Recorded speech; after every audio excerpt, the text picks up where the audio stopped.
Muy bien, bueno, pues voy a hacer mi exposición, que es una introducción al ponente principal, que es José Alonso Esquiva, que es director de la Mutua Sepello en Elche. Y yo simplemente voy a introducir un poco el tema explicando lo que es, que algunos de los participantes igual no lo conocen, lo que es un accidente de trabajo, lo que es la enfermedad profesional y lo que es la enfermedad común. Porque al final la Mutua va a cubrir, en un principio cubría accidentes de trabajo, enfermedades profesionales, y luego más adelante les permitieron también tener competencias en la cobertura económica de la contingencia común.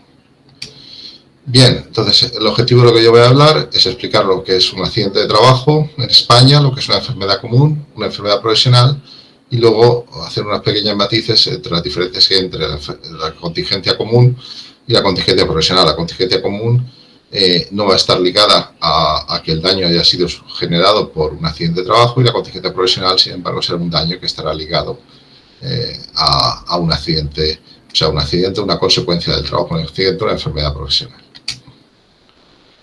Bien, en primer lugar, ¿qué es el accidente de trabajo? Pues tenemos una definición legal, que lo tenemos aquí en el artículo 156 de la Ley General de la Seguridad Social, y es toda lesión corporal que el trabajador sufre con ocasión o por consecuencia del trabajo que ejecuta por cuenta ajena. Como vemos aquí, pues como solamente tiene en cuenta el trabajo que se realiza por cuenta ajena, que dejan fuera los autónomos, pero esto luego se modificó y se amplió. Los autónomos también pudieran tener una cobertura profesional en sus accidentes, y así lo reflejaban en las pólizas que tenían. Y luego tenemos que los accidentes de trabajo, que son daños derivados del trabajo, las enfermedades, las patologías o lesiones sufridas con motivo o ocasión del trabajo. Desde el punto de vista técnico, muchas veces hablamos de accidentes, cosas que quedan fuera de esta definición, por eso no hay que confundirse. Serían cómo se entendería el accidente de trabajo de una manera legal, y cómo lo entiende, por ejemplo, la Mutua de Accidente de Trabajo y la Seguridad Social. Pero desde el punto de vista técnico de la gente que se dedica a prevención, pues también a veces se habla de accidentes, incluso cuando no han sufrido estos daños, pero ha habido una potencialidad, porque lo que ha habido es una interrupción normal de la continuidad del trabajo, y que eso puede generar una situación de riesgo, ¿no? Y entonces ahí también se habla de accidente, pero aquí estamos en el concepto legal. Bien, para la consideración de accidente de trabajo se exige que haya una lesión corporal, todo daño o detrimento corporal causado por herida, golpe, enfermedad, secuelas, accidentes psíquicas o psicológicas. Luego, que el trabajador sea un trabajador por cuenta ajena, aunque como ya he dicho, luego esto se ha ampliado a la contingencia que también puede cubrir los autónomos, y que haya una relación de causalidad entre el trabajo y la lesión y la secuela que tenga. Hay una serie de casuísticas en los accidentes de trabajo que vamos a entrar un poco en algunas de ellas para que queden claras, porque algunas no son intuitivas. Por ejemplo, en España es accidente de trabajo lo que se llama el accidente in itinere, que es el que sufre el trabajador al ir o volver del trabajo. Pero claro, para que esto sea un accidente del trabajo, tiene que haber, el desplazamiento tiene que ser efectivamente desde que se va a iniciar la jornada, por ejemplo, desde la vivienda de la persona hasta el trabajo, o viceversa, desde termina su jornada de trabajo hasta su vivienda o su lugar de residencia habitual. Pero sin entenderse que si hay otras motivaciones que no sean ese desplazamiento, por ejemplo, yo voy a ir a comprar algo, voy a visitar a alguien, pues ya me saldría de esa situación y ya no sería un accidente de trabajo. Por supuesto, también cronológicamente tiene que coincidir, porque tiene que ser un tiempo razonable desde que se terminó la jornada hasta que se va a casa, o desde que empieza la jornada hasta que entra a trabajar, ¿no?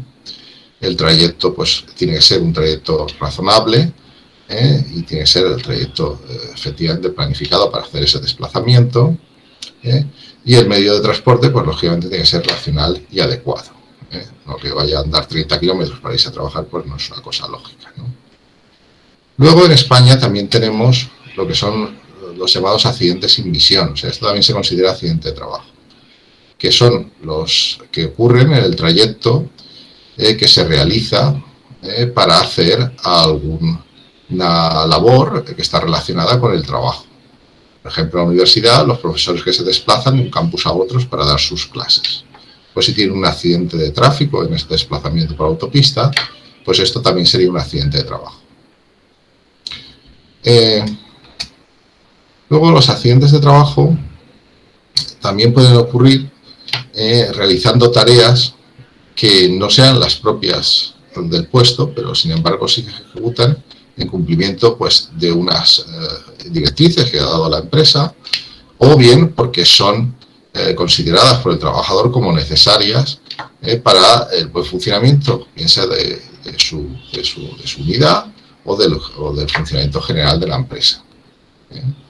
Entonces, la realización de tareas que no son propias dentro de la empresa y que sean razonablemente motivadas por el funcionamiento de la empresa, pues se van a seguir considerando accidente de trabajo, aunque no sean propias de su puesto. También tenemos como accidente de trabajo las enfermedades comunes que contraiga el trabajador con motivo de la realización de su trabajo y que no se encuentren recogidas en aquellas que se consideran enfermedades profesionales. Bien, ahora después contraemos las enfermedades profesionales, pero las enfermedades profesionales son unas enfermedades que se contraen a consecuencia del trabajo, pero que tienen que tener un reconocimiento en una legislación. Que hay un Real Decreto que regula lo que se llama el cuadro de enfermedades profesionales y que además se ha ido actualizando. Y entonces tiene que aparecer ese diagnóstico y esa actividad recogida en ese cuadro para presumir que esa dolencia que tiene esa persona por realizar esa actividad y tener ese diagnóstico tiene un origen laboral. Y si no es así, pero se puede demostrar que la causa única es el trabajo, pues igualmente esa dolencia que está relacionada con el trabajo, pues se consideraría un accidente de trabajo. También son accidentes de trabajo aquellas enfermedades o defectos padecidos con anterioridad que se manifiestan o agravan como consecuencia de un accidente de trabajo, siempre y cuando se pueda demostrar el nexo causal entre la enfermedad, el trabajo realizado y la agravación de esta enfermedad.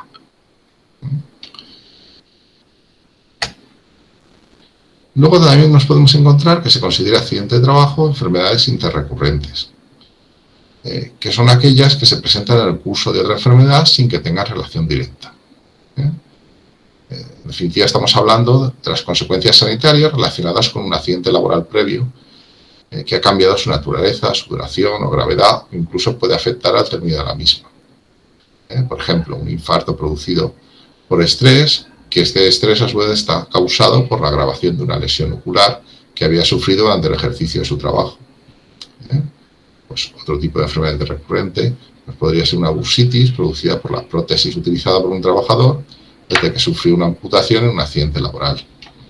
Entonces son complicaciones del proceso patológico determinado por el accidente de trabajo mismo o las que tienen su origen en afecciones adquiridas en el nuevo medio en el que se haya situado el paciente para su curación. Claro, pero lógicamente todo esto tiene que probarse la relación de causalidad, que no haya otras causas que no tienen nada que ver con el accidente original. También se considera accidente de trabajo los actos de salvamento, acaecidos en actos de salvamento de naturaleza análoga cuando tengan conexión con el trabajo, que se desarrolla durante el tiempo de trabajo en una circunstancia en la cual la persona pues, tenía que realizar esa labor. También la realización de tareas no profesionales, deportes organizados por el empresario, cursos de formación profesional, claro que se organizan por la propia empresa y son actividades de la empresa. En general se presumirá que, salvo prueba en contrario, son constitutivas de accidente de trabajo las lesiones que sufra el trabajador durante el tiempo y el lugar en el que desarrolla su trabajo. ¿Vale? Y esto, en principio, es lo que es la situación general que apoya que el accidente se pueda considerar un accidente de trabajo. Hay que decir que no impide que sea considerado un accidente de trabajo el hecho de que el trabajador cometa una imprudencia que se considera de tipo profesional, debido a que pues, un exceso de confianza pues pueda derivar en que la persona pues no cumpla todas las normas que corresponda o haga alguna actuación que lo ponga en riesgo y tenga consecuencias. Sin embargo, sí que habrá otro tipo de influencia que sí que se podrá considerar como exonerante de la situación de accidente de trabajo, que ahora después comentaremos.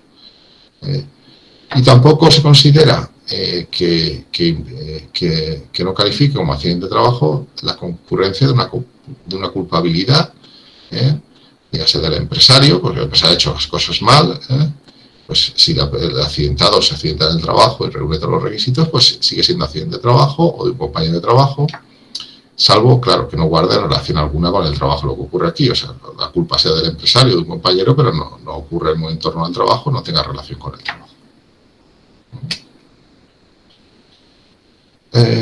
No se consideran accidentes de trabajo pues aquellos que son debidos a fuerza mayor extraña al trabajo. Pues por ejemplo, que a un terremoto o la caída de un meteorito sobre un vehículo que se está desplazando, por mucho que esté trabajando el señor, eso no se considerará accidente de trabajo. En algún caso se considera fuerza mayor extraña al trabajo, o sea, en ningún caso se puede considerar como fuerza mayor extraña al trabajo la insolación, un rayo y otros fenómenos análogos de la naturaleza, porque claro, estos se pueden prever. Lógicamente, si pongo a la gente a trabajar al sol, pues puede tener un golpe de calor. Si yo pongo a trabajar a la gente en mitad de una tormenta, por ejemplo, una grúa torre, pues lógicamente pues les puede caer un rayo, ¿no? Y tampoco se consideran accidentes de trabajo aquellos que son debidos al dolo del trabajador, es decir, si el trabajador quería accidentarse o se ha suicidado o lo que sea, pues eso no se considera accidente de trabajo, o a la imprudencia temeraria del trabajador accidentado. Bien, aquí el problema, claro, es determinar dónde está esa imprudencia temeraria y cuándo es imprudencia profesional. Que hemos dicho, la imprudencia profesional sí que se considera que sería un accidente de trabajo y la temeraria no. Bueno, los casos tienen que ser que el trabajador haya cumplido con las más elementales normas de seguridad propias de esa actividad. Pues un ejemplo podría ser un señor que se nos cae de una grúa, por ejemplo, porque se ha subido al gancho de elevación de la grúa. Pues un sitio que no tiene ningún sentido que se suba esta persona, sube 4 o 5 metros y se quede allí. Pues eso podría considerarse una imprudencia profesional.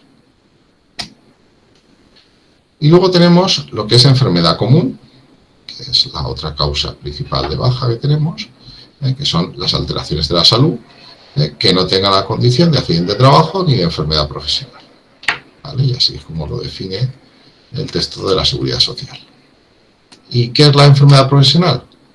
Pues aquella contraída a consecuencia del trabajo ejecutado por cuenta ajena, en las actividades que se especifican en la ley y que esté provocada por la acción de los elementos o sustancias que se indiquen en cada enfermedad.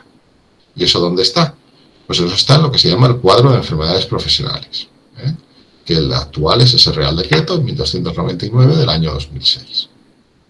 Allí tenemos clasificadas por distintos grupos las enfermedades profesionales y tenemos el diagnóstico que considera la enfermedad, y luego las actividades asociadas que se presume que pueden provocar esa enfermedad. Entonces, una persona que realiza esas actividades y tiene ese diagnóstico se considera que tiene esa enfermedad profesional o se presume que tiene esa enfermedad profesional a priori. Algo que puede demostrarse que es por otros motivos. Pero a priori tiene una presunción de certeza de que la enfermedad que padece es una enfermedad profesional. ¿Vale? Bueno, ejemplos de estas hay muchas, pero aquí en la provincia de Alicante, como teníamos una fábrica de cinturón cemento, por ejemplo, tenemos una muy común, que es la abestosis, producida por la inhalación de fibras de amianto. Y hay de todo tipo de enfermedades profesionales, originadas por agentes químicos, originadas por trastornos musculoesqueléticos, originadas por agentes biológicos, por ejemplo, en el tema de la ganadería y demás tenemos muchas enfermedades zoonóticas, Entonces, pues el pastor que está sometido a esta enfermedad y que trabaja con estos animales, pues por ejemplo se le considera enfermedad profesional. Bien. Y para finalizar mi exposición, simplemente comentar que hay dos grandes tipos de contingencia, que son las comunes, que las que vienen de una enfermedad común, y las contingencias profesionales, que vienen del accidente de trabajo o la enfermedad profesional. Decir que las contingencias comunes requieren de un periodo de carencia, es decir, tiene que haber estado la persona cotizando durante un tiempo antes de poderse reconocer esa enfermedad común, y que se le dé una prestación económica. En concreto, tiene que tener un periodo de cadencia de 180 días cotizados en los últimos 5 años anteriores a la fecha de la baja. Esto no ocurre así con el accidente de trabajo, la contingencia profesional. La persona tiene que estar dada de alta en la empresa. Las prestaciones que se pagan la capacidad transitoria o permanente, pero no por las lesiones invalidantes, y no se revisan tras la jubilación. Sin embargo, las contingencias profesionales pues no requieren cadencia, es decir, desde el día 1 que la persona está trabajando, si se accidenta, pues tiene sus prestaciones de tipo profesional. Siempre se supone que la persona que se accidenta en el puesto de trabajo está en una situación de alta.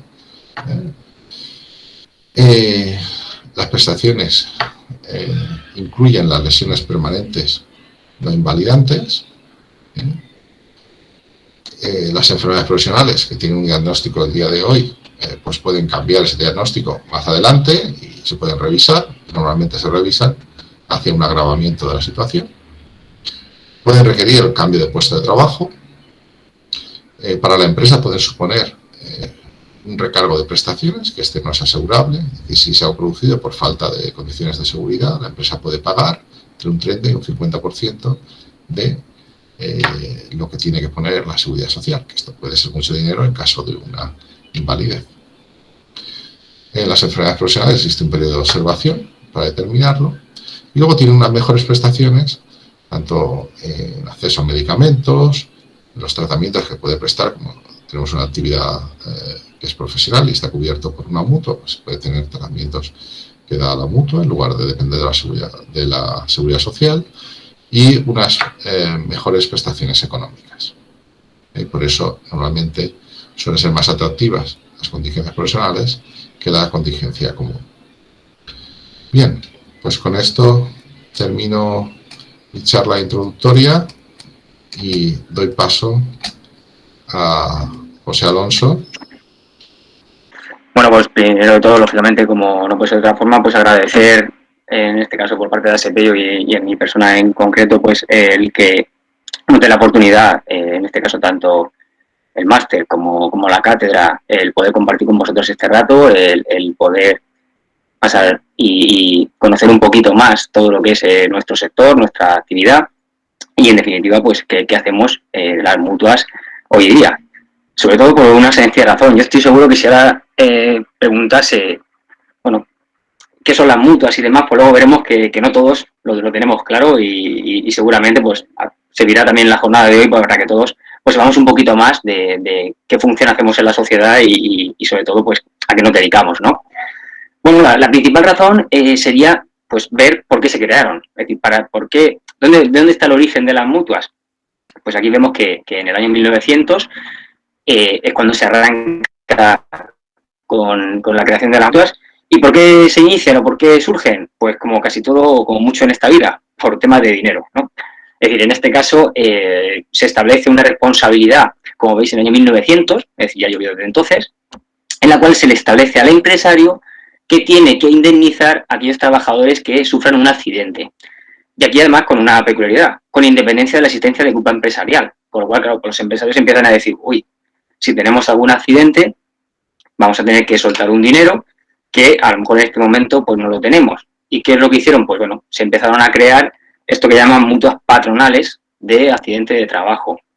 Como digo, se arranca en el año 1900 y entre el periodo de 1900 y 1921, pues como veis, 18 mutuas fueron las que se fueron creando. Bien, como os decía, ¿qué son las mutuas? Bueno, pues seguro que cada uno pues tiene una idea, ¿no? De más o menos, de por dónde van los tiros, a qué se dedican y demás. De hecho, algunos diréis, bueno, pues son compañías de seguros, porque de hecho nosotros recibimos llamadas, oye, que quiero que me hagáis una prueba, quiero que tal, cuánto me costaría, qué tengo que hacer. Bueno, pues vamos a ir viendo que realmente las mutuas no son unas compañías de seguros, son centros sanitarios. Es decir, ahí lo que se hace es una asistencia sanitaria a cualquier persona que tengan. Bueno, pues vamos a ir poquito a poco desgranando esto para poder dar respuesta y al final salir con una idea clara de qué son las mutuas. De hecho, algunos piensan que somos servicios de prevención y bueno, también es cierto que a lo largo del tiempo pues vamos a ir viendo cómo ha ido evolucionando esto y si realmente somos servicios de prevención o no. Y por último, pues es administración pública, es decir, son funcionarios. Bueno, pues también vamos a ir desgranando y veremos que no somos administración pública como tal, es decir, al uso. Por eso digo, es decir, las mutuas son o somos una cosa extraña, un poquito, digamos, peculiar, y por lo tanto la mejor manera de poder saberlo, de poder conocernos, que viendo la evolución o digamos de forma cronológica y viendo la evolución que han tenido las mutuas. Como decía, empezaba todo en el año 1900, ¿de acuerdo? Posteriormente, en el 66, en el 1966, se hace un decreto, en este caso en el cual se establece que las mutuas son entidades privadas colaboradoras en la gestión de la seguridad social. Y esto es muy importante, colaboradoras, es decir, colaboran con la seguridad social, con lo cual ya vemos que formamos parte de la prestación pública, en este caso la seguridad social, pero no dejamos de ser entidades privadas.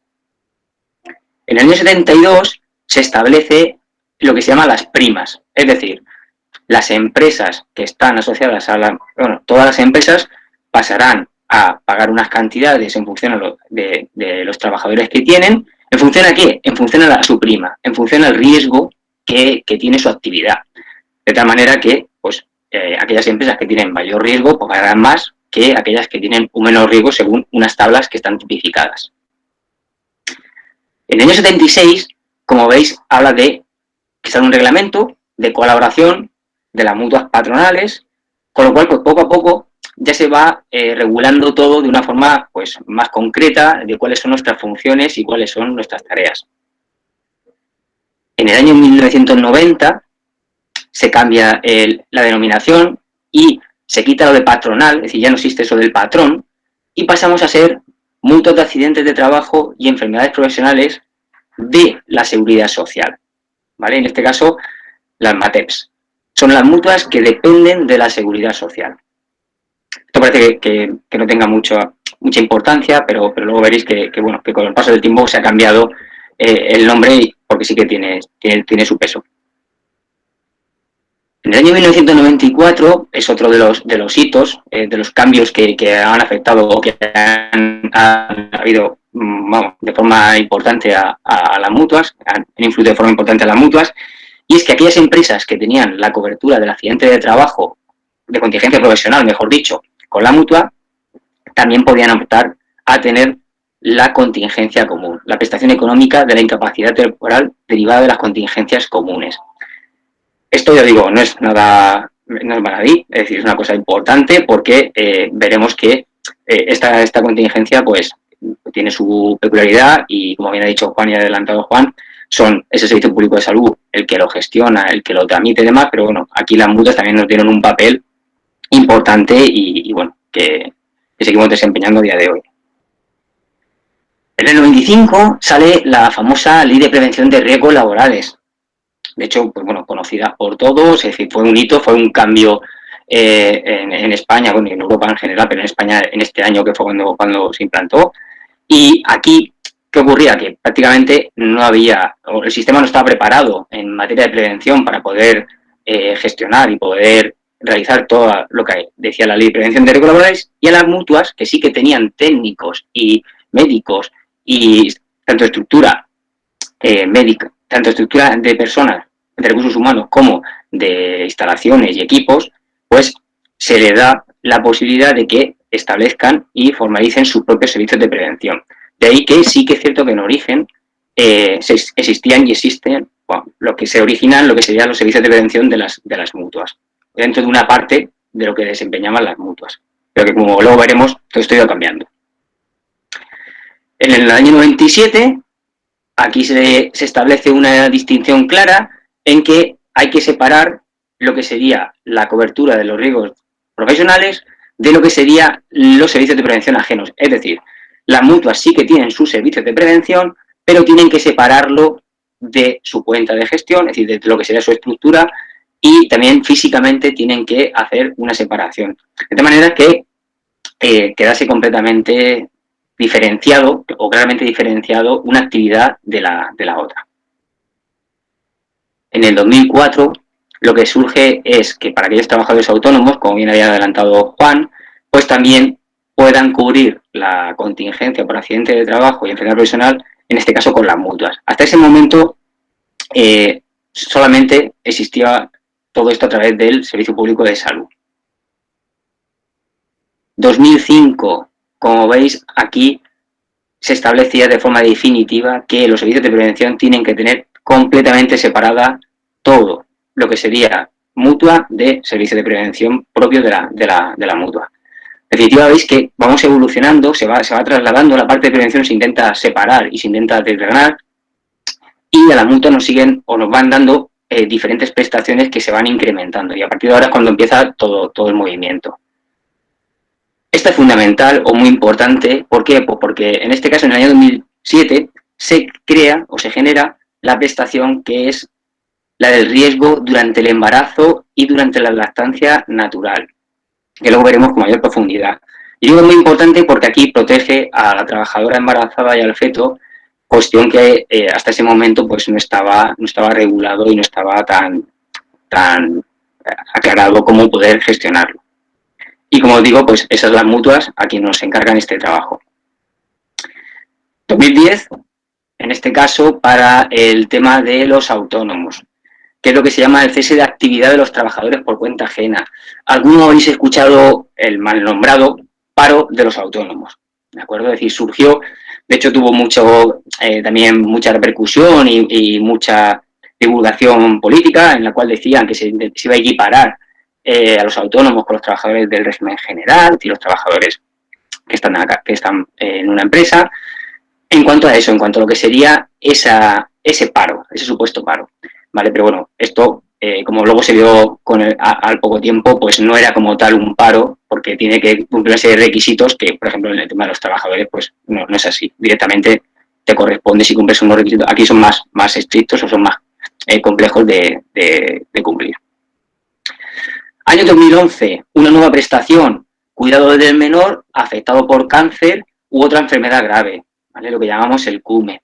Si os dais cuenta, año tras año o cada cierto tiempo a las mutuas nos han ido asignando esas nuevas prestaciones que han ido saliendo, con lo cual pues también esto lógicamente nos carga de contenido y nos da un valor, pero lógicamente pues también conlleva pues una responsabilidad y una serie de adaptación en cada momento que sale cualquier tipo de normativa nueva que en este caso nos asignan a nosotros.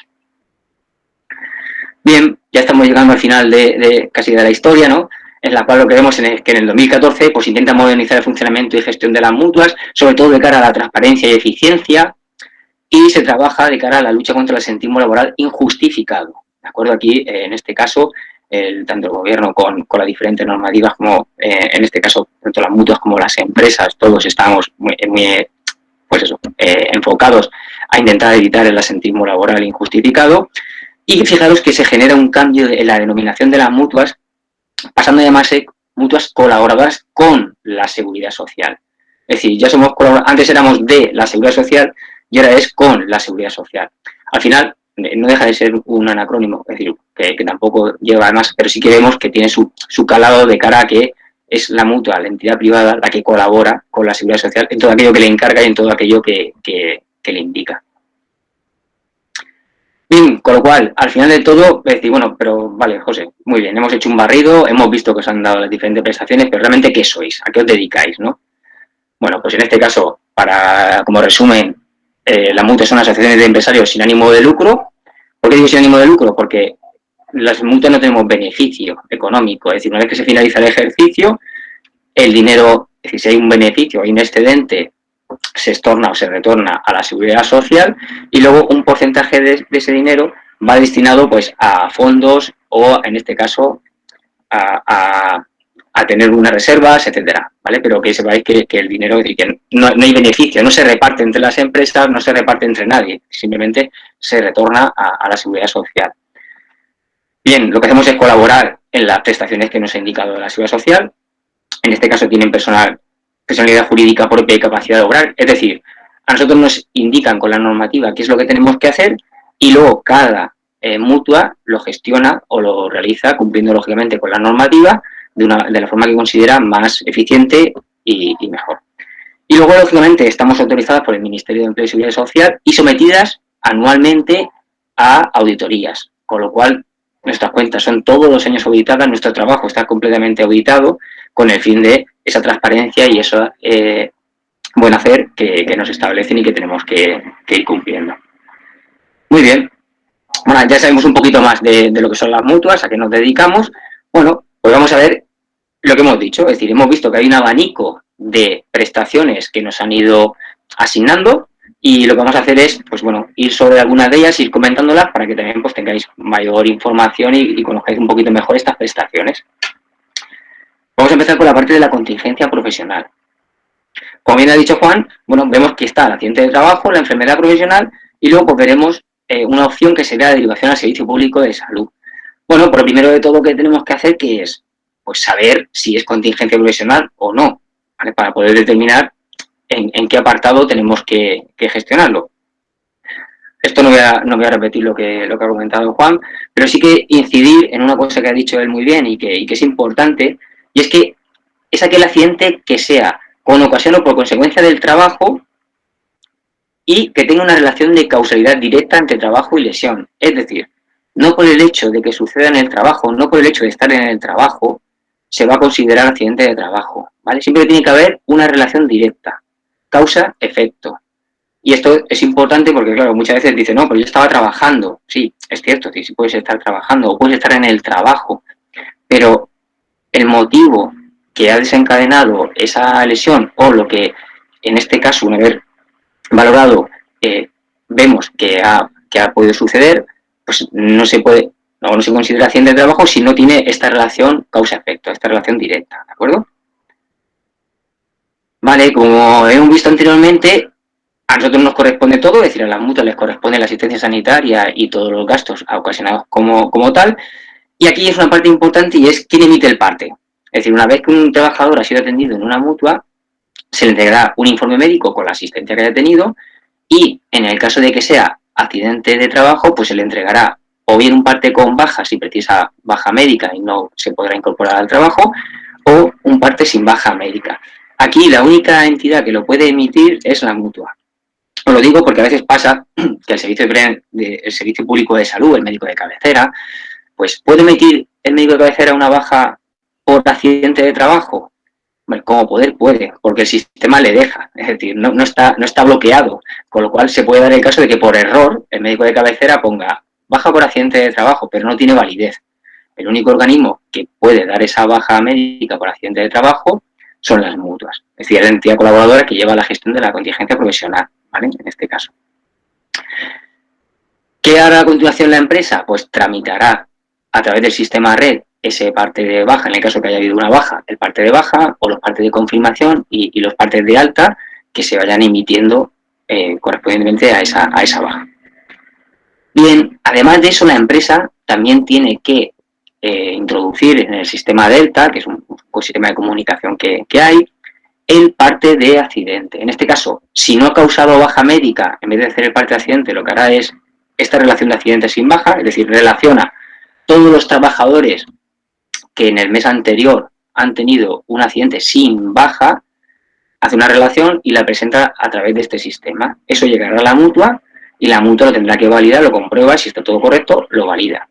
Y en el caso de que haya habido una baja, lo que tramita es un parte de accidente con baja, ¿de acuerdo? Y lo mismo, una vez que en este caso lo ha tramitado la empresa, le llega a la mutua y la mutua lo revisa y si está todo correcto, lo tramita y le llegará a la autoridad competente en esta materia. ¿Esto por qué os lo digo? Porque es importante porque digamos que es el documento, es decir, es el trámite que luego va a justificar que el expediente o que todo está correcto, me refiero. se ha determinado lo que sería el accidente de trabajo, se le ha dado la asistencia y al mismo tiempo hay un documento que sería este, en el cual pues indica que efectivamente existe un accidente de trabajo.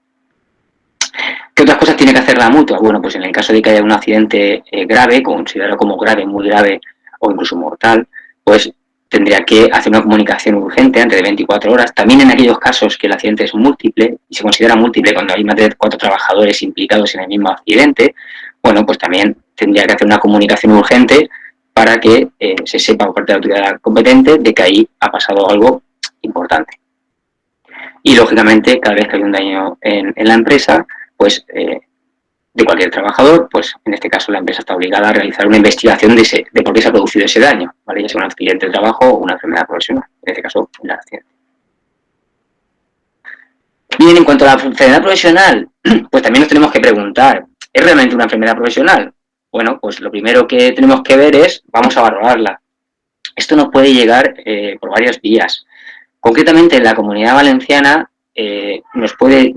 hay un sistema que se llama Sistema SISBE, el Sistema de Vigilancia Epidemiológica, la cual, en este caso, los médicos de cabecera o los especialistas o incluso los servicios de prevención pueden tramitar o pueden comunicar, en este caso, que consideran de que hay una posible enfermedad profesional después de haber realizado pues, un seguimiento o un estudio médico a un trabajador. También, lógicamente, nos puede entrar directamente. Sabéis que todas las empresas, cuando tiene un trabajador en un accidente, tiene que ir con un documento que es el que llamamos volante de asistencia o documento de asistencia, en el cual indica qué le ha pasado. Bueno, pues vendría con ese documento a la mutua, y la mutua también es otra vía de entrada para poder valorarla. Con lo cual, pues como veis, hay diferentes vías de entrada. Si una vez estudiado consideramos de que en este caso efectivamente es una enfermedad profesional, pues sucede lo mismo que sucedía con el accidente de trabajo. Ahí no cambia la formalización. Lo que sí que cambia es que en este caso a la empresa se le va a mandar un cuestionario. ¿Por qué? Porque la mutua va a necesitar una serie de datos como es la modalidad preventiva, es decir, la modalidad de prevención y cosas relacionadas con la prevención de riesgos laborales. Es decir, si se ha informado a los representantes de los trabajadores sobre ese daño, si hay un reconocimiento médico realizado, en definitiva, una serie de datos de prevención que la mutua no sabe y que necesita. ¿Y por qué os digo que no la necesita? Porque así como antes os había comentado que el accidente de trabajo, el que hacía el parte de accidente era la empresa, en este caso las enfermedades profesionales, quien realmente tiene que tramitar el parte es la mutua. Al necesitar esos datos dentro de lo que sería el parte, pues es por lo que se le manda ese cuestionario previo a la empresa para que lo cumplimente y no lo devuelva. Bien, una vez terminado el estudio, este puede tener 3 posibles finalizaciones. Uno es que efectivamente se considera enfermedad profesional porque cumple todos los requisitos. Otro, que es lo que comentaba antes Juan, y luego lo vamos a ver de una forma mucho más clara, es que no está en el cuadro, pero sí que tiene relación con la actividad, con el trabajo, y por lo tanto sería accidente de trabajo, o ni lo uno ni lo otro, y por lo tanto sería una contingencia común. Y en este caso, en el caso de que se considere que es enfermedad profesional, pues lógicamente, como hemos visto anteriormente, la empresa tiene que investigar qué ha pasado, intentar darle una solución y evitar que se pueda volver a repetir. Bien, ¿qué ocurre si una vez realizado el estudio por parte de la mutua se considera de que no es contingencia profesional?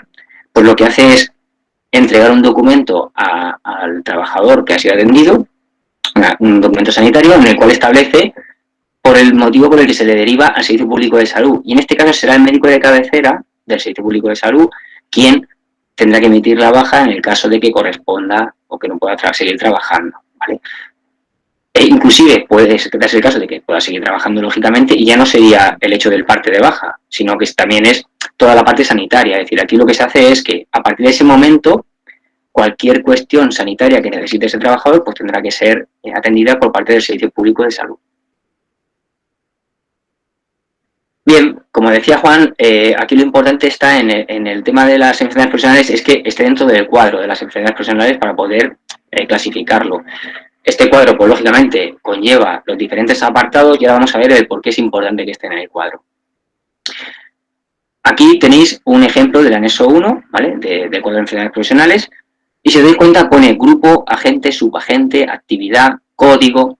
En definitiva, todo esto lo que va a hacer es que cuando el médico, junto con la información técnica, tenga que valorar todo lo que sería puesto de trabajo y en este caso la patología o la lesión que tiene ese trabajador, el diagnóstico que tiene ese trabajador, claro, hay que ponerle un nombre y apellidos. Y cuando digo nombre y apellidos, significa eso. Es decir, hay que clasificarlo dentro de los diferentes códigos que vienen establecidos en esos cuadros. ¿De acuerdo? Con lo cual tiene que casar todo. Si no cuadra, pues no podríamos catalogarlo como una enfermedad profesional. Aquí vamos a ver un claro ejemplo más sencillo y mucho más clarificador. Bueno, lo primero, ¿está recogido en el cuadro de enfermedades profesionales la patología? Si es que sí, bueno, pues ya sabemos que lo siguiente que tenemos que ver es si los riesgos están dentro del puesto de trabajo. Si es que sí, bueno, pues lo tenemos muy fácil. En este caso sería una enfermedad profesional y ya está. Lo tendremos cerrado, le pondremos los nombres y apellidos, como hemos dicho antes, con todos sus códigos y finalizaríamos. ¿Qué ocurre si no sucede esto? Bueno, pues tendríamos una nueva variante y aquí lo que tendríamos que valorar es si en este caso lo que ocasiona esa lesión o ese diagnóstico es una patología exclusiva del trabajo, de ese trabajo. Si es que sí, sería un accidente de trabajo y si es que no, pues lo pasaríamos a lo que sería una contingencia común, ¿de acuerdo? Con lo cual, pues, lo vemos de una forma muy sencilla todos los pasos y cómo se clasifica de una manera o de otra.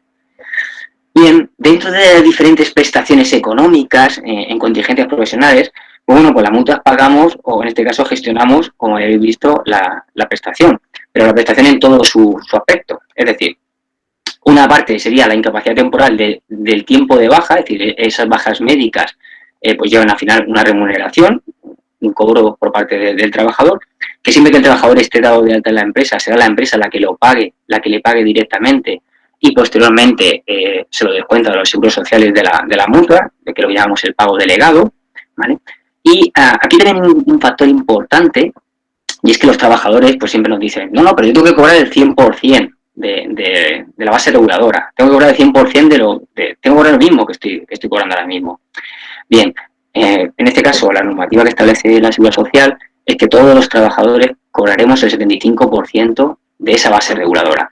El 25% restante, que es a lo que algunos trabajadores pues tienen, pues eso, se les ha informado de esa manera o se les ha explicado de esa manera, no lo paga o no sale de la baja médica.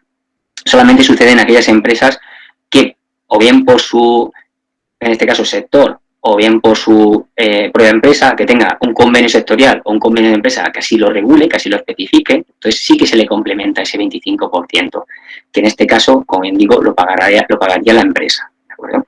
Digo porque esto es una pregunta o una cuestión muy común y que a veces por los trabajadores al principio no lo tienen claro y bueno, suele ser. Bien, ¿y qué ocurre si te ha quedado alguna lesión permanente? Porque claro, nuestra función es la de curar, proteger y al mismo tiempo pues que ese trabajador, digamos, pueda volver a su puesto de trabajo al 100% de como estaba antes de ese accidente o enfermedad profesional. Pero a veces no ocurre esto, es decir, a veces se quedan pues con unas lesiones permanentes. Aquí en este caso las mutuas también indemnizan o tienen que indemnizar a los trabajadores con un dinero, ¿de acuerdo? Con una cantidad económica.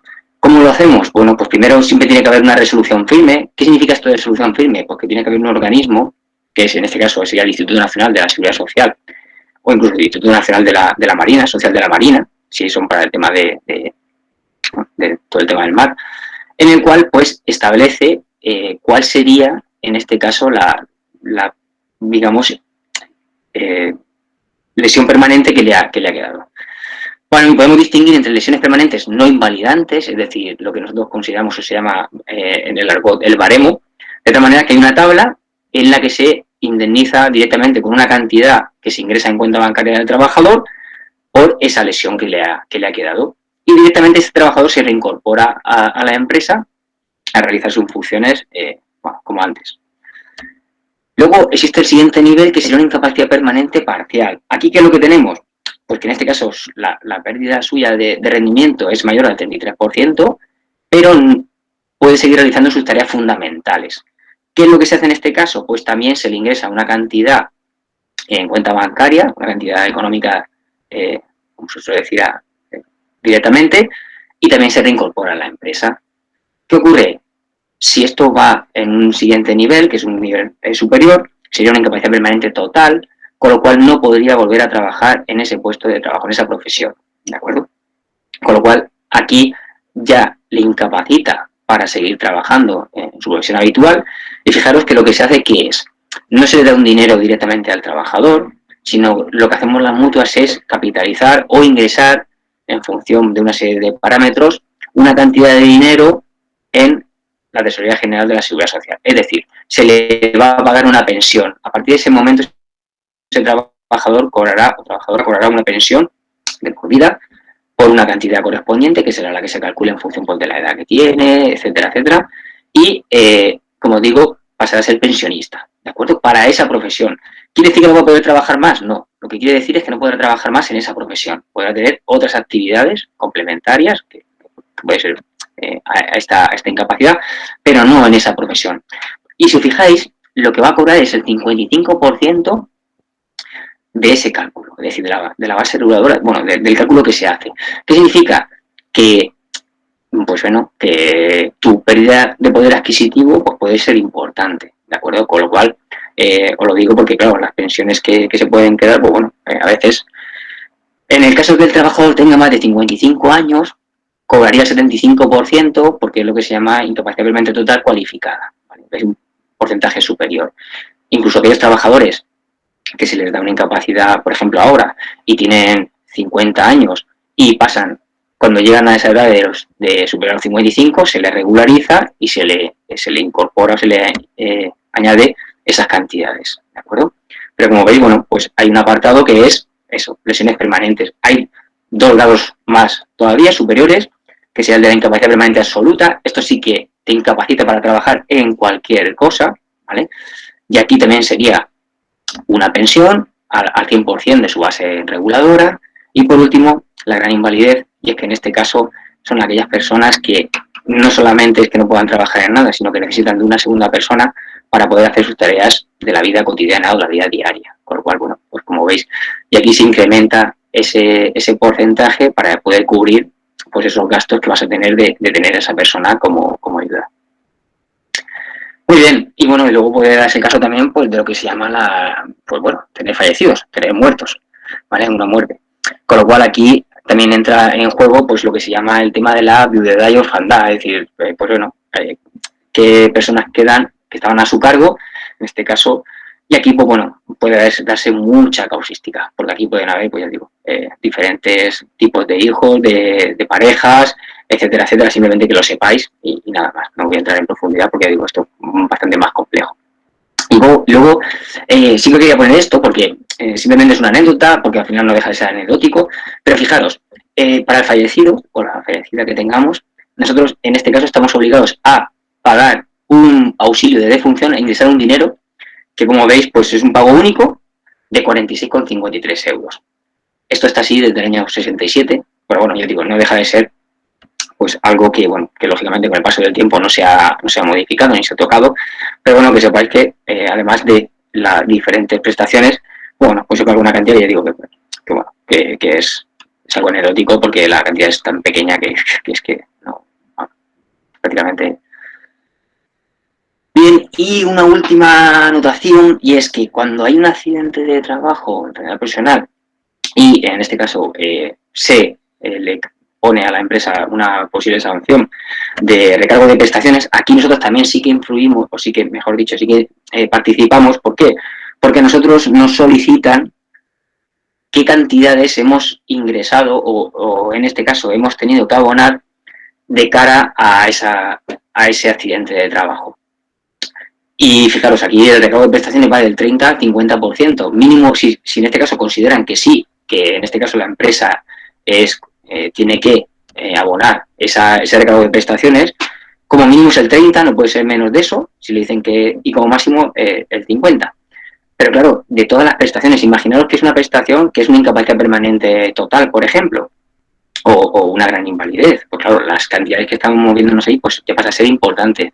Y en este caso la empresa, eso sí que no lo puede asegurar con nadie. Es decir, es la empresa la única que tiene, en este caso es de forma exclusiva, la que tendrá que abonarlo, ¿vale?, de forma íntegra. ¿Por qué? Porque han considerado de que ha habido una falta de medidas de seguridad y por lo tanto es responsable de ese pago. Muy bien, hasta aquí la parte de la contingencia profesional. Simplemente también como quería incluir que en el parte de accidente de trabajo, pues bueno, nos vamos a encontrar siempre con muchas causísticas, con muchas peculiaridades. De hecho, hay situaciones también pues que nos vamos encontrando poco a poco que van apareciendo nuevas, ¿no?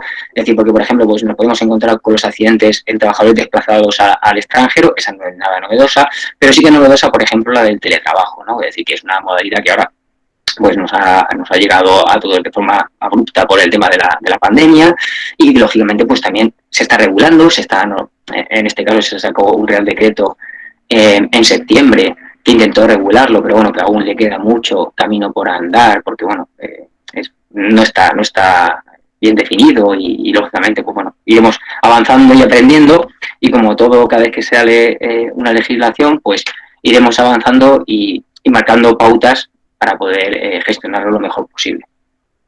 Muy bien, como decía, la contingencia común en este caso corresponde al Servicio Público de Salud y Asistencia, son ellos los que emiten el parte de baja y la empresa pues es la que tiene que introducir en el sistema red ese parte de baja. La contingencia común, como hemos visto, sería aquello que no es laboral, no es accidente de trabajo ni enfermedad profesional. ¿Qué hacemos las mutuas? Bueno, pues en este caso, aquella empresa que haya decidido tener la contingencia común con la misma mutua que tiene el accidente de trabajo, la contingencia profesional, perdón, es que siempre tengo la costumbre de decir accidente de trabajo y la contingencia profesional es más, es accidente de trabajo y enfermedad profesional. Pues lo que hacemos que es, pues como digo, en este caso, como somos nosotros los que pagaremos la parte de la baja, pues somos los responsables de prestación económica y como decía antes, bueno, pues es la empresa la que lo hace a través del pago delegado. Nosotros somos responsables del pago, pero siempre será la empresa la que lo pague y se lo deduzca de los seguros sociales siempre y cuando el trabajador esté de alta en la empresa. Cuando deja de tener contrato con la empresa, sí que somos nosotros los que directamente pasaremos a pagar esa prestación, que es lo que se llama el pago directo. Y bueno, ya hay algún tipo de régimen, como es el agrícola, en el que también somos las mutuas los que directamente, el de mar, bueno, ya digo, hay algunos regímenes digamos especiales que también somos las mutuas que siempre directamente somos los que la abonamos. Bien, ¿qué hacemos las mutuas desde el punto de vista sanitario? Pues el responsable de la sanidad, de la parte sanitaria y de todo el tratamiento y de todo y de los partes y demás, como os he indicado anteriormente, es el Servicio Público de Salud. Nosotros lo que intentamos es siempre pues complementar o intentar mejorar donde el sistema no llega o donde hay un fallo o donde no se está trabajando pues todo lo ágil que se debería o que se puede. ¿Qué ocurre? En esos casos nosotros intentamos hacer o adelantar pruebas o hacer algún tipo de tratamiento siempre que sea posible, ya que hay dos factores fundamentales y es que primero nos autorice el Servicio Público de Salud, porque como os digo, son ellos los encargados de tener que hacerlo, con lo cual nosotros siempre tenemos que pedir autorización para poder hacer ese servicio, esa prestación, ¿vale? Del tipo que sea. Y por último, también tiene que ser el trabajador o la trabajadora la que dé su autorización, ¿vale? Por lo que digo, porque en este caso nosotros lo que hacemos es un seguimiento para poder ver e intentar, en este caso, acelerar. ¿Para qué? Pues para que lo que a todos nos interesa, que al final el tiempo de la baja pues sea lo menos posible y que lo antes posible pues todos estemos trabajando y en este caso realizando las funciones que tenemos. Bien, y aquí también hay otra cuestión y es que al final si en este caso los médicos de las mutuas consideran de que en este caso el proceso está ya en condiciones y que el trabajador debería de poder incorporarse a su puesto de trabajo, pues también tenemos una función que es la de hacer una propuesta de alta y proponer al Servicio Público de Salud que los motivos por los que considera que se podría incorporar al puesto de trabajo. De una manera que en este caso es el Servicio Público de Salud quien tiene que valorar esa propuesta, decidir si sí que corresponde o no corresponde, y en segunda instancia, si no lo hace el Servicio Público de Salud, pues sería el Instituto Nacional de la Seguridad Social, el otro organismo que también lo puede valorar, que sería lo que llamamos el IPS, ¿de acuerdo? Entonces aquí sería o bien con una propuesta de alta o con una iniciativa de alta. Y finalmente, a los 11 meses, cuando todo el trabajador que está de baja por contingencia común llega casi al año, pues como cuando llegue ese año será el INS el que tendrá que hacer una valoración y determinar si en este caso debe continuar de baja o ser alta médica, pues también las multas emitimos un informe para que el INS lo pueda valorar. Bueno, esto ya lo ha comentado Juan, simplemente, pues ya digo, aquí es importante estar de los 180 días cotizados, como él muy bien ha indicado, que es lo que llamamos el periodo de carencia, porque esto a veces sucede, es decir, un trabajador se puede dar la circunstancia de que necesite, por ejemplo, una operación, que es algo completamente lógico, y se le tenga que intervenir, cause baja médica, pero ¿tiene derecho a la baja? Sí, por supuesto, pero no va a tener derecho a la prestación económica si no cumple con este requisito del periodo de carencia. Vale, y algunos convenios de empresa pues y colectivos, como bien os decía, igual que en el accidente de trabajo, pues también hay algunos colectivos que incrementan este porcentaje, en este caso, y complementan la base salarial en el porcentaje que corresponda. ¿Vale? Muy bien, pues nada, ya hemos visto contingencia profesional, contingencia común. Vamos a uno de los que yo digo que fue muy novedoso y al mismo tiempo muy importante, sobre todo para todo el tema del trabajo de las mujeres en las diferentes empresas. ¿Qué es lo que se protege realmente? Bueno, pues en este caso, tanto la salud del gestante, en este caso, de la madre como del feto, ¿vale? Es decir, al final lo que se pretende que es que llegue a un puerto, que llegue todo bien y en este caso es que el puesto de trabajo, es decir, que lo que está realizando no le provoque un daño, ¿de acuerdo? Lo primero que tenemos que ver es si ese puesto de trabajo le puede producir un daño, lo primero que tiene que hacer la empresa, porque así lo establece la normativa, es adaptar el puesto de trabajo para evitar esos posibles riesgos que podemos encontrarnos ahí y pueden producir ese daño. Si no lo puede o no lo puede adaptar y no lo consigue, pues también podría cambiarle un puesto de trabajo compatible con su estado. Esa sería la segunda opción. Si ninguna de estas opciones funciona, es cuando tenemos que ver y valorar en qué semana de gestación le correspondería aislarla o sacarla de ese puesto de trabajo, ¿de acuerdo? Pero como veis, siempre primero es adaptar o cambiar si es posible, y si no, pues mirar, en este caso, en qué semana de gestación le correspondería para poder hacer lo que se llama, pues eso, hacer la prestación, darle la prestación. Y fijaros, y aquí hay una cuestión que es importante, lo que se hace que es una suspensión del contrato, es decir, aquí también lo explico, no es una baja médica, os digo porque también es una cuestión muy habitual por parte de las trabajadoras cuando nos llaman, oye mira que necesito que me deis la baja. En este caso no se emite ninguna baja médica, las bajas médicas solamente están por accidente de trabajo y por contingencia común, por contingencia profesional y por contingencia común. Aquí lo que se emite, ya digo, es una suspensión del contrato. Ya veréis cómo ahora lo vamos a entender enseguida. Porque aquí lo que hay es un embarazo de curso normal, es decir, el embarazo no tiene ningún problema, está todo bien, ¿vale? Y es ese puesto de trabajo el que, en el caso de seguir trabajando a partir de cierta semana, le puede producir un daño, ¿vale? Con lo cual, claro, ¿qué ocurre? Esto también conlleva mucho error. Hay trabajadores que nos dicen, no, yo es que tengo un riesgo en mi embarazo y por eso os llamo para que me deis esta prestación. El título te confunde, el título lleva error, ¿de acuerdo? El título de la prestación, pero claro, realmente lo que os digo, simplemente es embarazo de curso normal que es el puesto de trabajo el que en sí le puede producir ese daño.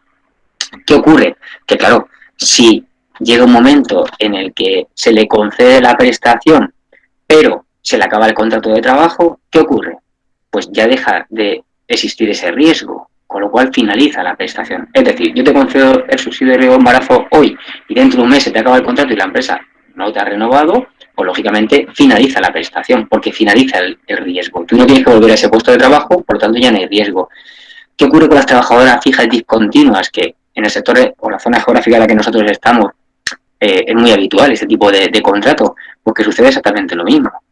Si llega el momento en el que, en este caso, por el tema de la actividad, no hay actividad y esa trabajadora va al paro, ¿vale? Es decir, va a lo que sería cumplir con el fijado discontinuo, pues deja de tener riesgo y por tanto se corta la prestación, que sigue embarazada y le hacen el llamamiento porque toca volver a la actividad y la vuelven a llamar, pues se continuará con la prestación, pero para que veáis la situación que puede darse en estos casos, ¿vale? Y aquí lo vamos a ver enseguida, es decir, hay dos documentos en los cuales aquella trabajadora que considera de que realmente tiene una situación de riesgo en su puesto de trabajo, pues puede iniciar el trámite y necesitará dos documentos iniciales. El primero, como os digo, el del Servicio Público de Salud. Este es nuestro modelo, ¿de acuerdo? No tiene por qué ser este, es decir, lo importante es que aparezca de que en este caso la trabajadora es un embarazo de curso normal. Y nosotros, como veis, aquí sí que ponemos una casilla para que el médico o la médica establezca que no presenta a la gestante ninguna patología obstetricia y o patología asociada al embarazo. ¿Por qué? Porque si sí que la presenta, si tuviese un problema, como puede ser pues un tema de problemas lumbares, problemas pues de tensión, etcétera, etcétera, ya no sería un subsidio de riesgo de embarazo, sería el riesgo en el embarazo, en su gestación, con lo cual eso sería, si no puede trabajar, sería una baja por el médico de cabecera, en este caso como una contingencia común, ¿vale?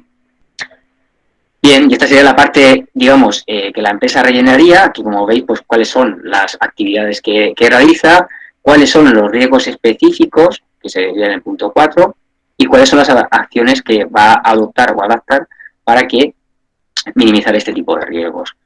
Con esto, al final lo que se hace, ¿qué es? Valorarlo. ¿Y con qué lo vamos a valorar? ¿O en qué nos basamos las mutuas para poder valorar el subsidio de riesgo de embarazo? Pues en una guía. Actualmente lo que hay es la tercera edición, ¿vale? de esta guía, desde que salió publicado el Real Decreto, pues como veis ha evolucionado. Esta es la tercera guía y aquí lo que viene a indicar que es, bueno, pues están los riesgos de exposición, en este caso de agentes físicos, que como veis, bueno, todo lo que tiene que ver con radiaciones, con vibraciones, temperaturas, ruido, etcétera, los químicos, biológicos, psicosociales y los riesgos ergonómicos, ¿de acuerdo? Lógicamente, los que más se producen o los que más se presentan y nos presentan, pues son todos los que tienen que ver con ergonómicos, que es manipulación manual de cargas, flexión de tronco, bipedestación, que es estar de pie, trabajar de pie, lo que es sedestación es trabajar sentado, y la actividad deportiva en mujeres embarazadas. Bueno, esto es lógicamente pues, para monitoras de gimnasios, deportistas profesionales, etcétera. Vale. Vamos a ver un pequeñito ejemplo para que lo veamos muchísimo más claro. ¿Esto qué es? Esto es la tabla de esta nueva guía, ¿vale? Que es, como digo, es la tercera edición, en la cual lo que nos indica es, bueno, tengo un puesto de trabajo en el que la trabajadora tiene que mover peso, bueno, y nos dice que en el puesto de trabajo está moviendo más de 10 kilos, ¿vale? La siguiente cuestión sería, ¿con qué frecuencia? Bueno, pues más de 4 veces a la hora. Muy bien, pues nos vendríamos aquí, ¿de acuerdo? Con lo cual ya tenemos 3 posibles opciones. A la semana 20, a la semana 22 o a la semana 24 es cuando se tendría que conceder ese subsidio de riesgo de embarazo. Muy bien, ¿cuánto tiempo de exposición tiene esa trabajadora al cabo del día moviendo ese peso?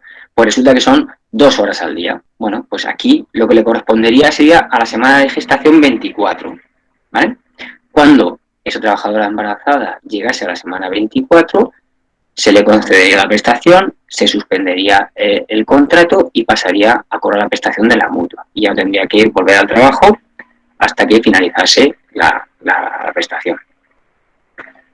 Aquí tenemos otro ejemplo, que en este caso sería, por ejemplo, la bipedestación, es decir, lo que sería el trabajar de pie, ¿vale? El ir moviéndose y trabajando de pie. Bueno, pues como veis también habla de lo mismo, cuánto tiempo está de pie y la semana de gestación a la que le correspondería. Y aquí lo que tenemos es sentado. ¿Por qué os pongo este de sentado? Porque anteriormente, bueno, luego hay una comparativa con la primera guía para que veáis cómo ha evolucionado esto. Si en este caso la trabajadora tiene posibilidad de cambios de postura, que es lo habitual, por ejemplo, en personal administrativo, lo normal es que tú puedas cambiar de postura, puedas levantarte cada cierto tiempo del puesto de trabajo, como veis no hay subsidio de riesgo, es decir, el riesgo es tolerable, con lo cual no se le concedería la prestación de subsidio de riesgo embarazo. ¿Por qué os digo esto? Porque mirad, esta es la primera guía que salió, un resumen de la primera guía. Claro, hay trabajadoras embarazadas que han tenido varios embarazos, con lo cual se nos ha presentado que se les hubiese dado la prestación con la primera guía, que es esta que tenéis aquí, y fijaros, para el mismo ejemplo que os he dado antes de una trabajadora, en este caso que maneja pesos, ¿vale? Que sería este apartado de aquí, que lo veo. aquí, ¿vale? Manejo repetitivo de pesos. En este caso, mayor o igual a 4 veces. Fijaros la diferencia. Anteriormente hemos visto que es mayor de 4 veces a la hora, y aquí estamos hablando de mayor o 4 veces cada 8 horas, ¿vale? La diferencia, pues, es importante, y al mismo tiempo el número de kilos. Hemos dicho más de 4 veces a cada 8 horas y 10 kilos. Esto es lo que había antes. Con lo cual, claro, antes se le concedía la semana 18. En el ejemplo que hemos visto, con los mismos pesos y el mismo tipo de trabajo, con la tercera guía, con la que tenemos ahora, es a la semana 24. Claro, ¿qué sucede? Pues que trabajadores que con su primer hijo o hija se les concedió la 18, ahora se les concederá la 24. Y claro, pues esto cuesta también de entender por parte de la trabajadora que ve. Y esto no deja de ser que, como os decía siempre, la normativa y todo va evolucionando, se va cambiando, se va adaptando, y en definitiva, en la mutua lo que hacemos es aplicarla en función de lo que nos van indicando y lo que se va estableciendo, ¿vale? Y si os fijáis aquí en el tema de, en este caso, de trabajar sentada, a lo que será la sedestación, pues aquí a lo que serán las administrativas, vemos aquí arriba, se le concedía a la semana 37. Y como os he dicho ahora, pues por esta nueva guía no se les concede porque no se considera que tienen riesgo, ¿vale? Bueno, ¿y qué es lo que cobran? Pues el 100% de la base reguladora. ¿De acuerdo? Cobran lo mismo, en este caso, que si no están trabajando. Bueno, ¿cuándo se corta la prestación? Pues lógicamente cuando den a luz, que es lo más habitual. Como se había adelantado antes, en el caso de que se finalice el contrato de trabajo o que dejen de estar de alta en el RETA, bueno, en este caso en los autónomos, que bueno, ya digo, no es el caso ahora mismo, o que por desgracia, esperemos que esto no suceda nunca, pues fallecimiento o bien de la trabajadora o bien del feto, ¿vale? Bien, adicionalmente a lo que sería el subsidio de riesgo de embarazo, también está el de la lactancia natural, es decir, cuando se le da leche materna. Aquí todo es exactamente igual a la anterior prestación, lo único que cambia que es, pues lógicamente lo que se intenta proteger, que es pues que el feto, pues esa leche no se pueda, es decir, que se pueda reunir los requisitos para que pueda tomarla, o que pueda, en este caso, sin que haya ninguna incidencia ni ningún problema. ¿Por qué? Porque ese riesgo puede ser ocasionado o bien por agentes, por procedimientos o condiciones en la actividad desarrollada. ¿Qué se pide aquí para poder mantener la prestación? Pues mensualmente se pide un informe en el cual se indica por parte del médico, en este caso por la pediatra, que sigue, en este caso, existiendo pues esa leche materna, es decir, sigue dándole esa leche materna. ¿Cuándo se corta la prestación? Pues en este caso, porque deja de dar esa leche materna, ¿vale? Deja de tener la leche materna, o porque, bueno, el niño ya se ha hecho mayorcito, la niña se ha hecho mayorcita, ha llegado a los 9 meses y por lo tanto se considera que aunque pueda seguir tomando leche, pues bueno, en este caso la prestación se corta. E igual que en la anterior prestación, se finaliza el contrato y por lo tanto ya no hay riesgo, ya no hay riesgo en el puesto de trabajo y por lo tanto pues se quita. Esto es muy habitual, por ejemplo, con el uso de productos químicos, ¿de acuerdo? Es la que más se suele dar. Y bueno, y lógicamente como en la anterior ocasión, pero bueno, que no fallecimiento de una trabajadora o del niño. Bien, pues ya hemos visto las 3 primeras prestaciones, o las principales, que son las que más se repiten y las que más se gestionan por parte de la mutua. Y vamos a llegar a la cuarta, que es la del cuidado del menor por enfermedad grave, que afortunadamente pues es la que menos se gestiona. Y digo que afortunadamente porque lógicamente cuando se tiene que gestionar esto es porque hay un problema importante dentro de la familia y por lo tanto pues bueno, que no suceda nunca, ya es bueno. Aquí, ¿qué es lo que va a hacer? Pues bueno, en este caso la mutua lo que va a hacer es compensar el tiempo no trabajado por uno de los dos cónyuges para poder cuidar de su hijo o su hija. Vamos a verlo con un poquito más de detenimiento. ¿Cuáles son los requisitos? Que ambos progenitores trabajen, bueno, los dos tienen que estar de alta en la Seguridad Social, que al menos uno de ellos reduzca su jornada como mínimo entre el 50 y el 99,9% de la actividad laboral. Aquí, ¿qué es lo que hace? Pues bueno, comunica a la empresa esa reducción de jornada para poder cuidar de su hijo o de su hija. La empresa se lo tiene que conceder y, cuando digo eso, me refiero, ella lo solicita o él lo solicita, y si la empresa se lo ha concedido, pues entonces podría optar a la prestación, ¿vale?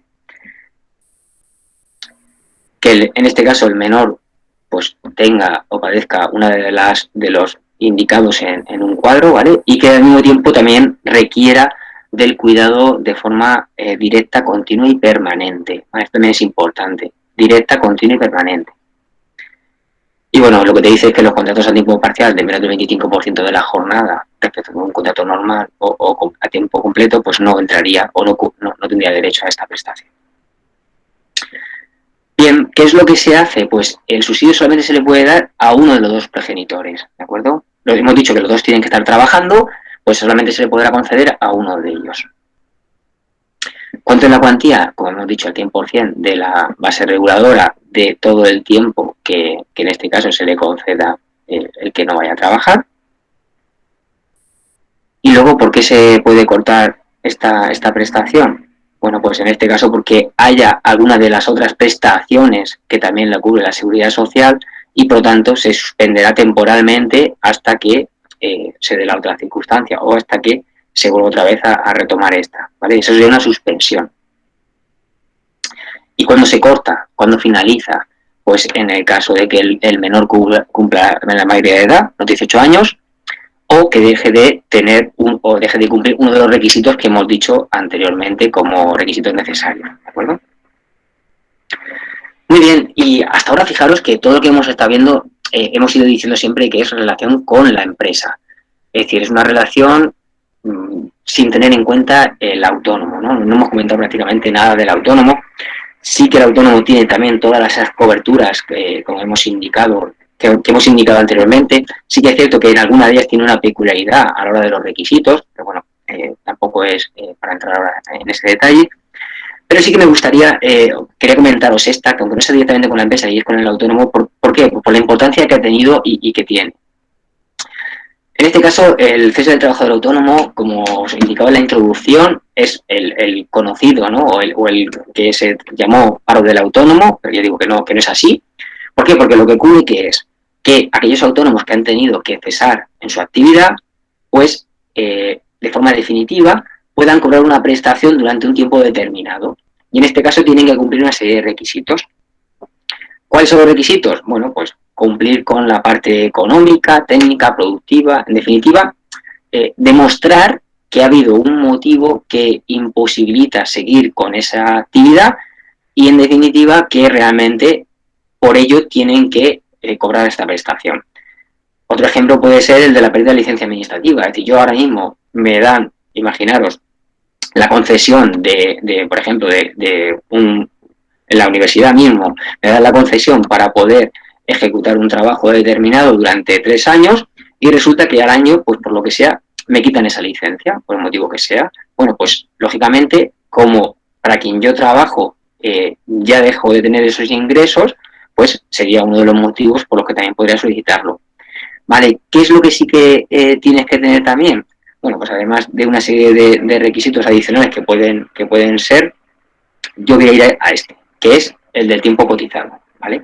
En este caso, es necesario que tenga un periodo de carencia y es que haya cotizado como mínimo los meses que veis aquí para poder cobrar parte de la prestación, ¿vale? Esto sí que es igual que lo que sucedía con el régimen general, cuando decía antes, es decir, todos los trabajadores que trabajamos para una empresa, a partir de que hemos cotizado o tenemos cotizado una cantidad de tiempo, tenemos derecho a cobrar esa prestación, simplemente por el hecho de haber cotizado. Ellos no, es decir, los autónomos, además de haber cotizado, tienen que cumplir con esos requisitos anteriores que os he indicado, ¿vale? De forma muy por encima. ¿Y qué es lo que cobran? Pues cobrarían el 70% del promedio de la base reguladora de los 12 últimos meses, ¿vale? Y de manera continuada, es decir, no puedes cotizar 3 meses, me doy de baja, cotizo 3 meses, me doy de baja, no, tienes que cotizar los 12 meses como mínimo de forma ininterrumpida, ¿vale? Por lo cual, por eso digo que también hay matices en cuanto a este. El cese de actividad, que al principio, digo, se vendió a bombo y platillo y parecía que esto iba a ser, pues bueno, una prestación, ya se estaba equiparando el autónomo y demás, pues como veis, no tiene tanta, no tuvo, y ahora mismo se está flexibilizando un poquito más la prestación, pero aquí os he puesto como ejemplo datos extraídos de la propia Seguridad Social del ejercicio 2014, donde en este caso se presentaron casi 5.700 solicitudes, el 28% fueron aprobadas y más del 64%, casi 65% fueron denegadas. Como veis, sí que cumplía los requisitos de la cotización, pero no cumplían el resto de requisitos, con lo cual pues es una prestación que ya digo, que al principio parecía que era algo con muy buena pinta para los autónomos, que yo digo que ahora sí que se está mejorando un poquito esta prestación y flexibilizando un poco más, pero bueno, sigue siendo una prestación que hay que demostrar pacientemente que realmente cumple con los requisitos. Y también lo he incluido porque, bueno, a raíz de toda esta pandemia que estamos viviendo todos y que estamos pues gestionando de la mejor manera posible y llevándola y saliendo hacia adelante y todos poniendo nuestro granito de arena para que esto funcione lo mejor posible y saldremos de ella lo antes, más pronto que tarde, hay una prestación que es la prestación del cese extraordinario por actividad del trabajador autónomo, que en este caso también, como somos la mutua las que estamos dando el cese de actividad, pues en este caso el gobierno nos asignó que fuésemos nosotros las que gestionásemos estas prestaciones o esta cese extraordinario, ¿de acuerdo? Plantearon la situación, plena pandemia, todos los autónomos con todos los problemas que tuvieron por el cierre de negocios, la mayoría de ellos y demás, pues la mutua tuvimos que gestionar y fijaros, aquí pone que aprobamos 1.316.000 prestaciones de autónomos.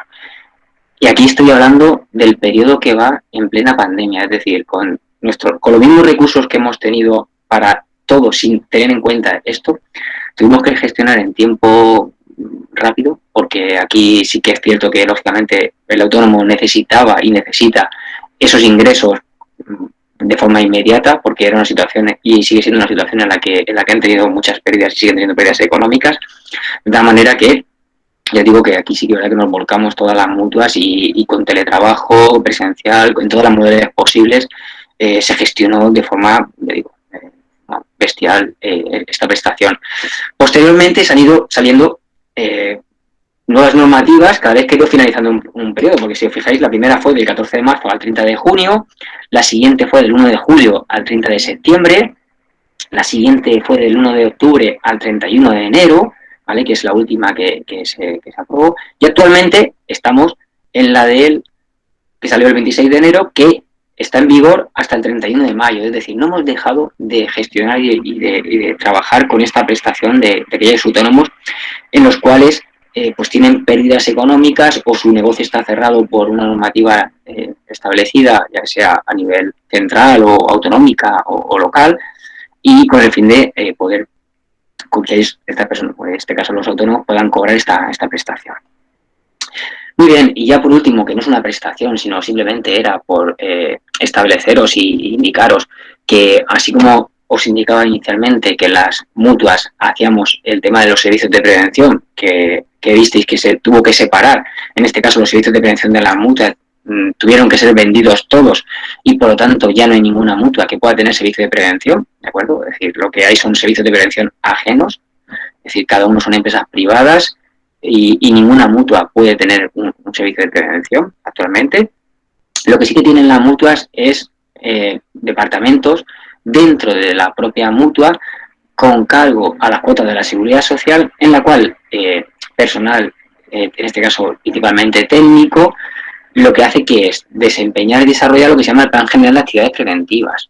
En este caso el Ministerio nos encomienda una serie de tareas y nosotros lo que hacemos con esto que es, pues, asesorar, ayudar y fomentar la prevención en la empresa, en los autónomos, en diferentes actividades. ¿Con qué? Pues con campañas, con documentación, con aplicaciones, con premios, etcétera. En definitiva, es incentivar y motivar a que la prevención esté presente, porque al final prevenir es evitar daños y por lo tanto a todos nos interesa, a toda la sociedad nos interesa. Y nosotros, sobre todo, actualmente llevamos varios años hacia aquí que estamos muy enfocados a lo que es la investigación, desarrollo e innovación con nuevos productos que realmente pues sirvan y ayuden a las empresas a motivar, ¿de acuerdo? Y que al final pues la prevención cale y la prevención se implante dentro de lo que son las empresas y se lleve a cabo pues esas mejoras con el fin de evitar esos daños.